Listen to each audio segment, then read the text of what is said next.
우리는 계속해서 에스라 말씀을 보고 있습니다. 우리 하나님 아버지의 그 놀라운 사랑이 어떻게 표현되고 있는가, 우리 가운데 무엇이라고 말씀하고 있는가, 우리가 오늘 이 말씀 통해서 같이 은혜를 나누길 원합니다. 우리 모두가요, 하나님 앞에 열심을 가지면 좋겠습니다. 이게 세상 일도 아니고요. 그렇죠? 우리가 하나님의 일이지 않습니까? 하나님을 예배하는 것이 우리의 일인 줄로 믿습니다. 그래서 열심으로 최선을 다해서 그렇게 예배하는 우리 모두가 되길 간절히 소망합니다.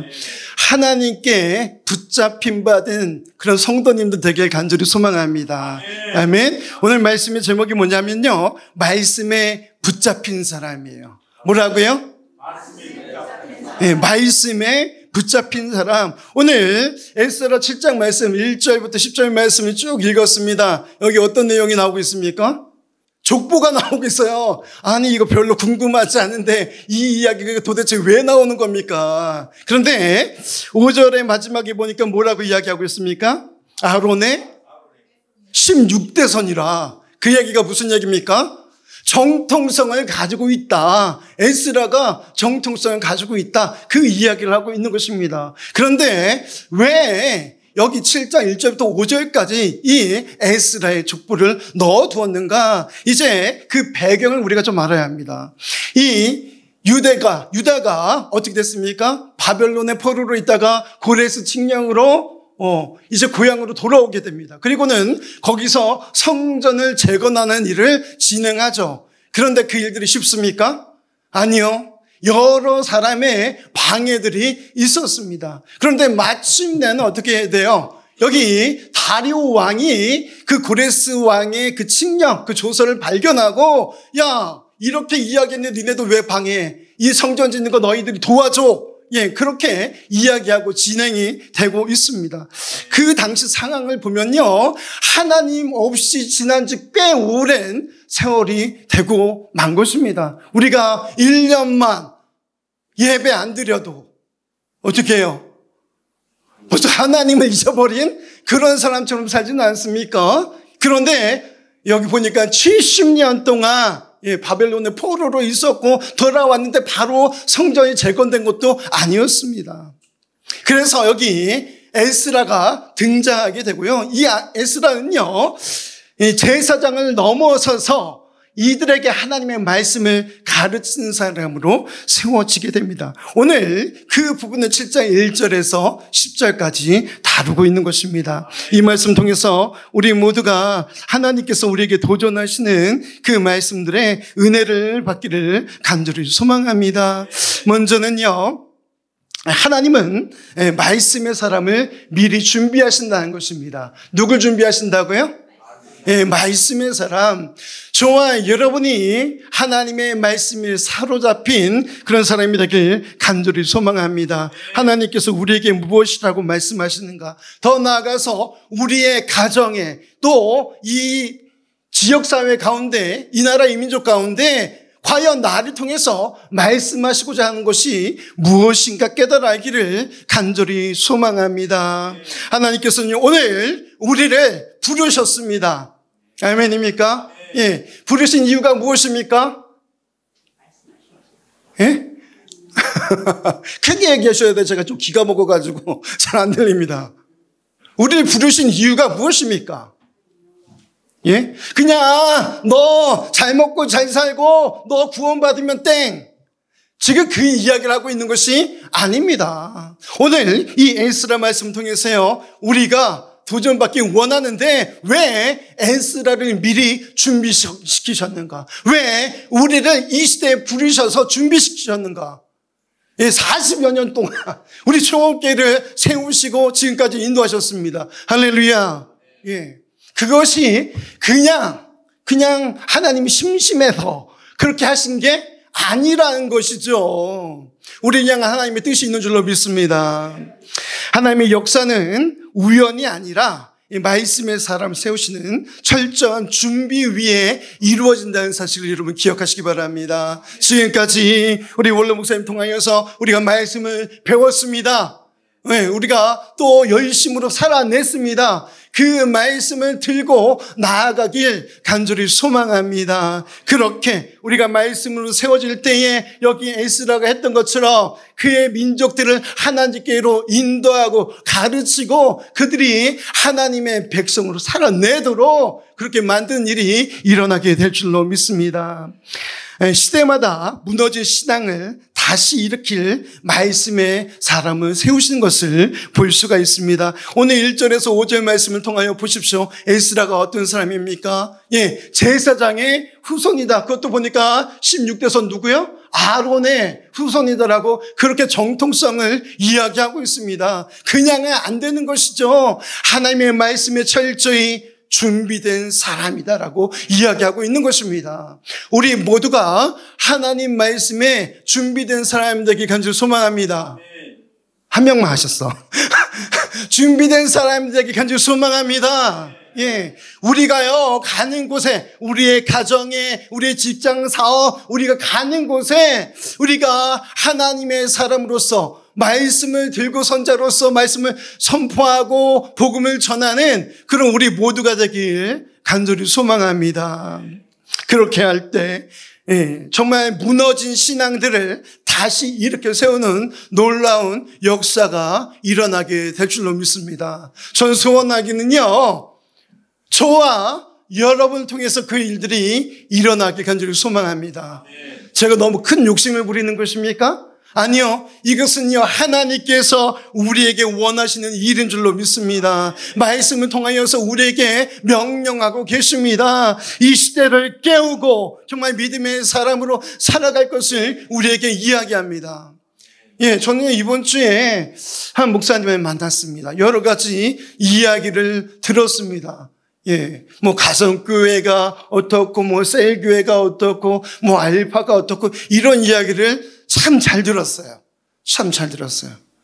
저는 그런데 마음속에 이런 질문이 생기더라고요. 그래서 어떻게 됐습니까? 그래서 어떻게 됐습니까?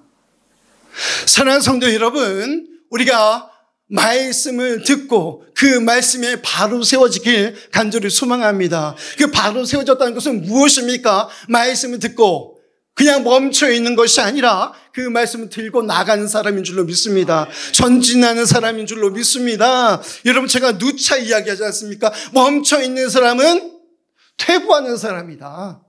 멈춰 있는 사람은 어떻게 된 사람이라고요? 퇴보한 사람. 멈춰 있는 사람은요, 사생아와 같다라고 이야기합니다. 사랑하는 성도 여러분, 저와 여러분이 우리의 가정, 우리 지역사회, 또 이 시대를 깨우는 그런 믿음의 사람이 되길 간절히 소망합니다. 아멘입니까? 그 목사님, 내 나이가 몇 살인, 여러분 그런 소리 하지 않았으면 좋겠어요.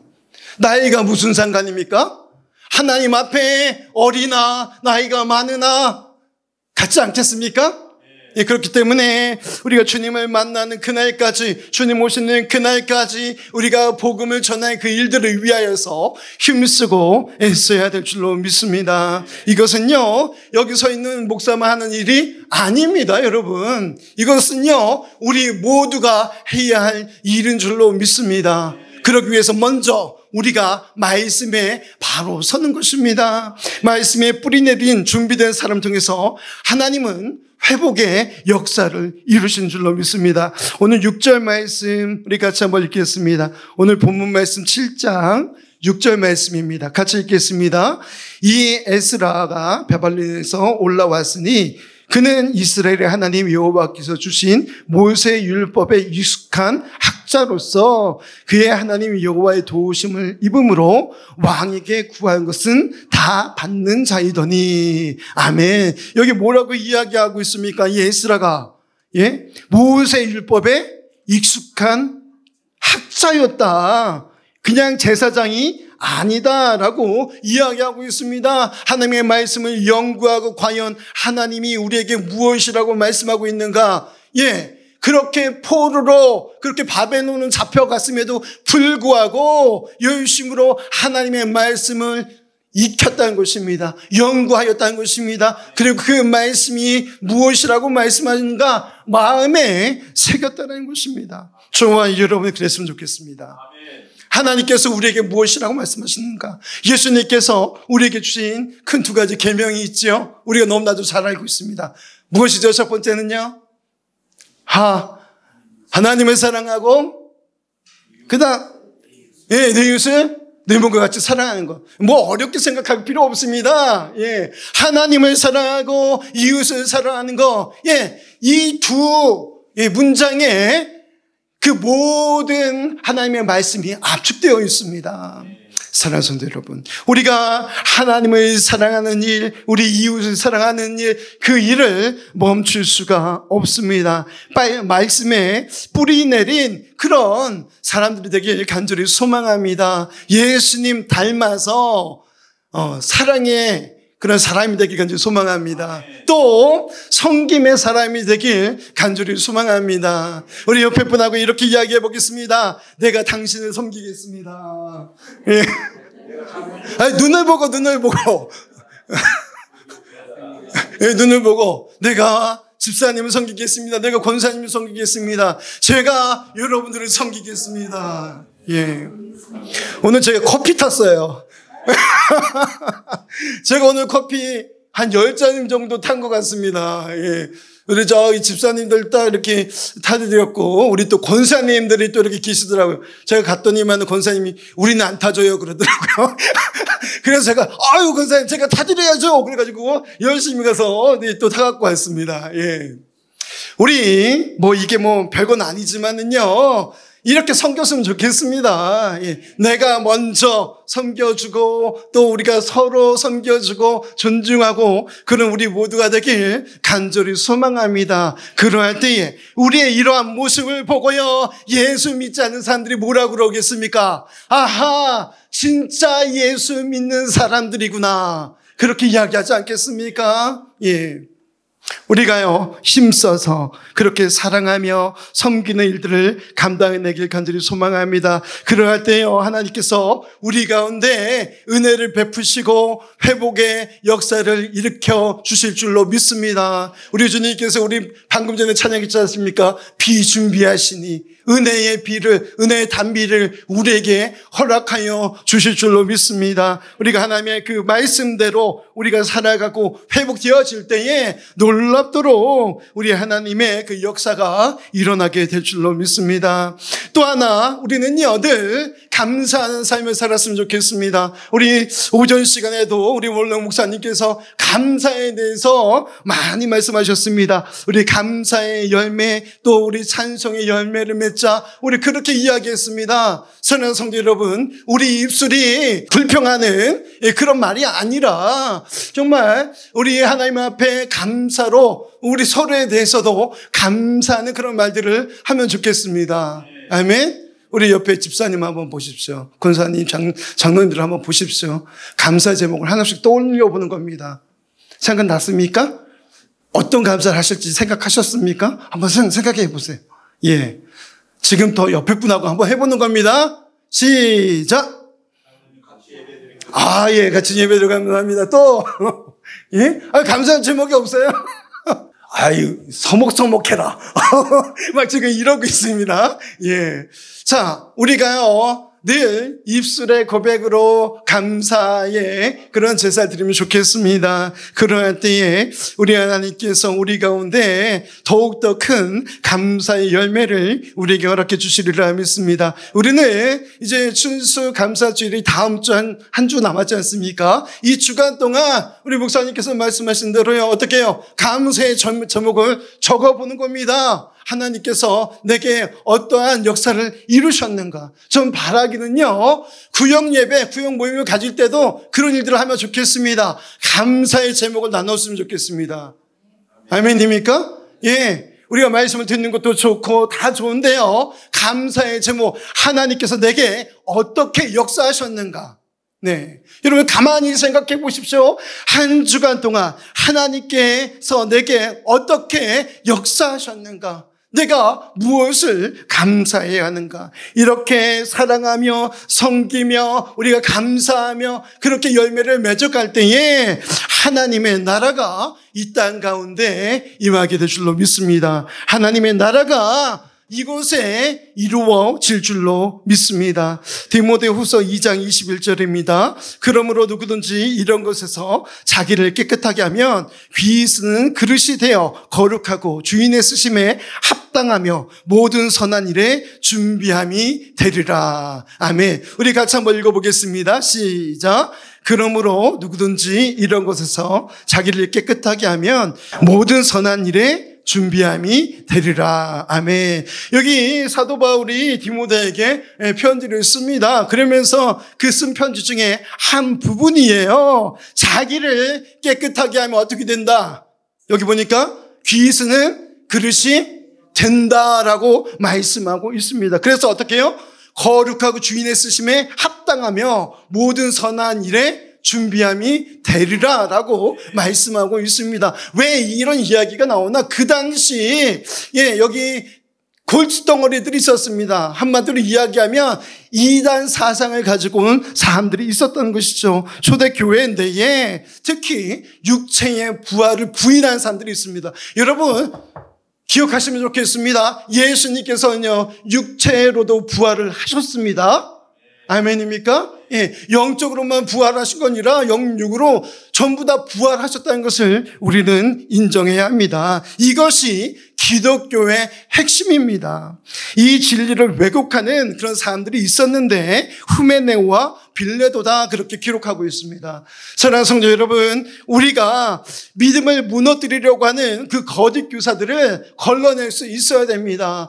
하나님의 사랑에서 멀어지게 하는 사람들, 서로 겸손하게 그렇게 살아가야 되는데 그러지 못하도록 이간질하는 사람들, 그런 사람들을 멀리하고 우리가 하나님의 말씀 가운데 살아가야 될 줄로 믿습니다. 우리가 믿음의 말을 하는데 이 믿음의 물 그건 아니야 라고 하는 사람들을 멀리하십시오. 우리가 더욱더 믿음으로 말씀 가운데 뿌리 내린 사람으로 그렇게 살아가길 간절히 소망합니다. 두 번째로 하나님은 말씀의 사람과 동행하십니다. 누구와 동행하신다고요? 좀 더 크게 해요. 누구랑 동행하신다고요? 말씀의 사람. 오늘 7절부터 9절 말씀 한번 보시기 바랍니다.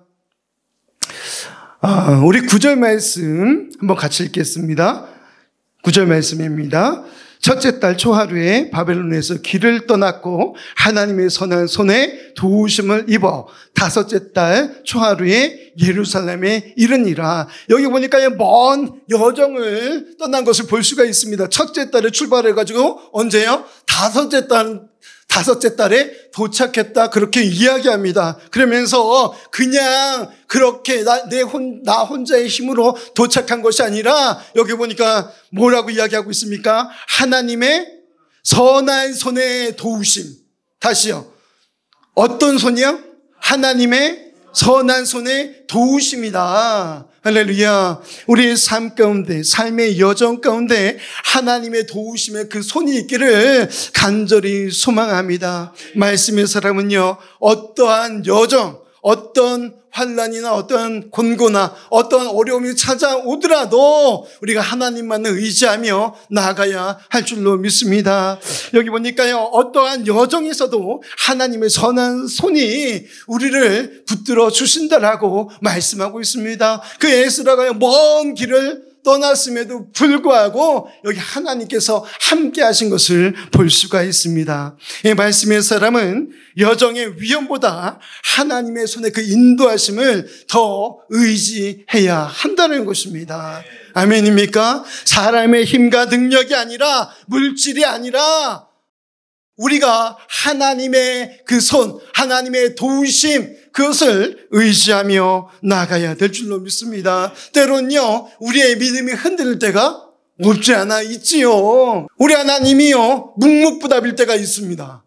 그렇지 않습니까? 내가 열심히 기도해요. 내가 새벽에 나와서 내가 금요 기도회로 나와서 주일에 열심으로 기도합니다. 하나님의 말씀 듣습니다. 그런데도 하나님께서 마치 아니게 주신 듯이 내게 응답도 없고 아무런 일도 벌어지지 않습니다. 사랑하는 성도 여러분, 그러할지라도요, 우리 하나님 앞에 나아갔으면 좋겠습니다. 우리 하나님의 그 신실하심, 변함없으신 그 하나님의 그 사랑을 우리가 알고 하나님을 의지하는 믿음이 우리 가운데 있기를 간절히 소망합니다. 그러할 때에 하나님께서요, 그것이 우리에게 테스트가 될 수도 있고요, 템테이션이 될 수도 있습니다. 시험이죠. 시험이 될 수도 있고 유혹이 될 수 있다는 것입니다. 여러분, 내 마음을 한번 돌아보시기 바랍니다. 그러할 때 그 속에서 하나님께서 내게 말씀하신 바가 있다라면 그것은 시험입니다. 그럼 어떻게 해요? 이겨내야죠. 그 시험을 통과해야죠. 유혹은 어떻습니까? 내 마음속 계속 짜증이 납니까? 계속 내 속에 답답함이 있습니까? 우리 하나님 앞에 무릎으로 나가야 될 줄로 믿습니다. 원래 목사님께서 이야기하지 않습니까? 말씀하시지 않았습니까? 기도가 안 될 때 어떻게 해요? 찬송으로. 찬송도 기도다라고 말씀하셨습니다. 우리가 그렇게 찬송과 기도로, 말씀으로 다시 나를 돌아보는 그런 일들이 있어야 된다는 것이죠. 하나님께서 그때 우리에게 원하시는 것이 무엇입니까? 우리의 믿음이 과연 올바로 세워져 있는가? 그것을 묻고 계신다는 것입니다. 그렇기 때문에 우리는 그 신실하신 하나님, 우리를 도우시는 그 하나님의 손을 의지하며 나아가야 될 줄로 믿습니다. 올 한 해 2025년도를 한번 여러분 곰곰이 생각해 보십시오. 어떻게 하나님께서 역사하셨는가? 어떻게 나를 인도하셨는가? 우리가 아침에 숨을 쉴 수 있는 거 하나님의 은혜 아니겠습니까? 눈을 뜰 때마다요, 그런 생각이 듭니다. 오늘도 내가 살아있구나. 주님 감사합니다. 간밤에 요즘은 보니까 별일이 다 생기더라고요. 하루아침에 불이 나기도 하고요. 하루아침에 건강이 이상해져서 하나님 앞에 가기도 하고 별일들이 다 일어납니다. 그런데 그럼에도 불구하고 우리 하나님께서 오늘도 우리 하나님을 찬송하며 예배할 수 있도록 우리에게 생명을 허락하신 줄로 믿습니다. 하나님의 손은 말씀 가운데 사는 자에게 미리 길을 준비하신다는 것을 여러분 기억하십시오. 우리가 살아갈 때에 우리 하나님을 신뢰할 그때에 여호와 이레 하나님께서 우리의 삶을 인도하시고 우리를 위하여 준비하여 주실 줄로 믿습니다. 그렇기 위해서 어떻게 합니까? 우리가 신실하신 하나님 앞에 우리가 예배로, 우리가 말씀으로 그렇게 나아가야 될 줄로 믿습니다. 주님께서 우리에게 이야기하십니다. 내 길을 여호와께 맡기라. 그를 의지하며 그가 이루시겠다라고 시편 37편 5절에 우리에게 말씀하고 있습니다. 내 길을 누구에게 맡겨라? 여호와께 맡기라. 그를 의지하라. 그러면 어떻게 해요? 우리 하나님께서 이루어 주시겠다라고 말씀하고 계십니다. 믿음으로 반응하는 우리 모두가 되길 간절히 소망합니다. 또 신명기 31장 8절입니다. 여호와께서 내 앞에서 행하시며 나와 함께 하실 것이다. 그렇게 말씀하고 있습니다. 하나님께서 내 뒤에서요? 아니요, 내 앞에서 행하신다라고 말씀하고 있습니다. 우리의 눈이 어두워서 하나님의 일하심을 볼 수 없을 때가 너무나도 많습니다. 우리가 연약해서 하나님께서 앞서 일하신 것을 발견하지 못할 때가 너무나도 많다니까요. 그때마다 오늘 신명기 31장 8절에 우리에게 말씀하신 것을 기억하면 좋겠습니다. 여호와께서 내 앞에서 행하시며 나와 함께 하실 것이다. 우리가 믿음으로 고백하길 간절히 소망합니다. 또 시편 25편 12절입니다. 여호와를 경외하는 자 누구냐? 그가 택할 길을 그에게 가르치시리로다. 아멘. 여호와를 경외한 자 바로 우리죠. 여호와를 경외하는 자 누구냐? 그가 택할 길을 그에게 어떻게 하시겠다? 가르쳐 주시겠다. 오늘도 주님께서 주신 말씀으로 내 마음 깊은 곳까지 채우시네. 사랑의 음성이 내게 들려올 때 영혼이 깨어나고 소망이 피어나네. 오늘의 말씀 속에 담긴 그 사랑 내 삶을 감싸주는 주의 평안 말씀 위에 서서 걸어가리라 주님의 사랑 안에 거하리라 때로는 어둠 속에 길을 잃을 때 주님의 말씀이 등불이 되시네 약속의 말씀으로 힘을 주시고 새로운 은혜로 날마다 인도하네 오늘의 말씀 속에 담긴 그 사랑 내 삶을 감싸주는 주의 평안 말씀 위에 서서 걸어가리라 주님의 사랑 안에 거하리라 주의 말씀은 영원하시고 주의 사랑은 변치 않으시네 오늘도 내일도 영원토록 주님과 함께 걸어가리라 오늘의 말씀 속에 담긴 그 사랑 내 삶을 감싸주는 주의 평안 말씀 위에 서서 걸어가리라 주님의 사랑